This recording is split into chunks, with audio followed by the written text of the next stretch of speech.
First, I want to say something about marijuana.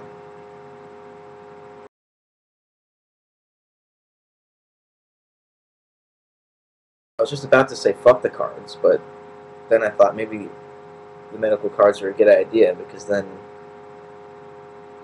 you have to be prescribed marijuana, so you can't be underage, you can't be unfit to consume it. You have to go to a doctor, and the doctor has to approve that, all right, this person will be fine if they smoke. So at least if everybody has to get this card, then there's a way of there's a checkup in the system, you know.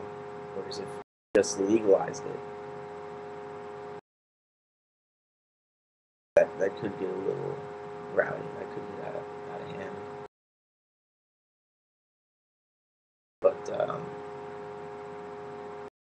what I really wanted to respond to was you said communication is addictive, or you asked if communication was an addiction, and it is. I think it has been since I learned to talk. Because as soon as I learned to talk, that's also the way I learned to think. And from that moment on, I can only think about myself in terms of the words I use to communicate with others. And this all came from outside. This language came from outside. I had to be taught this language when I was a child. So I didn't come ready-made with it. So here here are these other people giving me this means of communication. And when they do that, they bring me into another world entirely. I never would have developed on my own. And all of a sudden, I become this separate individual, on the one hand, who has to face these others. And as soon as that happened, I mean, it's creating this duality, but really, the individual and the community are inseparable. But you don't get to know that. They don't teach you that part. They only teach you the part that says you're separate, and that says, you know, you make up your thoughts, and everything you think, you're responsible for. It's your fault if you have impure thoughts. It's your fault if you don't think clearly. It's your fault if you forget something because you manifest your own thoughts. And the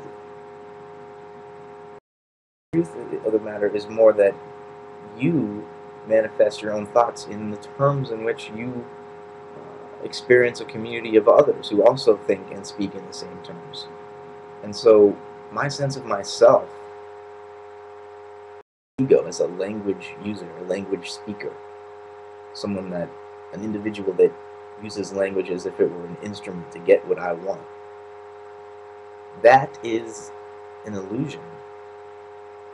But when I speak about it that way, the only way that I can explain the fact that I could even convey meaningful gestures to anybody at all is that this isn't my language. It's our language. And by virtue of the fact that we can communicate, we all must be in love. There is this unconscious connection between or beneath the conscious layer of language as being this tool that individual egos use to throw around information at one another.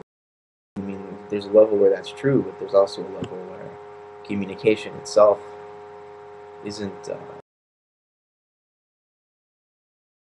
means to an end. It's an end in itself. We communicate because we all exist in love as members of a linguistic community of a group of people that can understand each other by speaking. We are in love.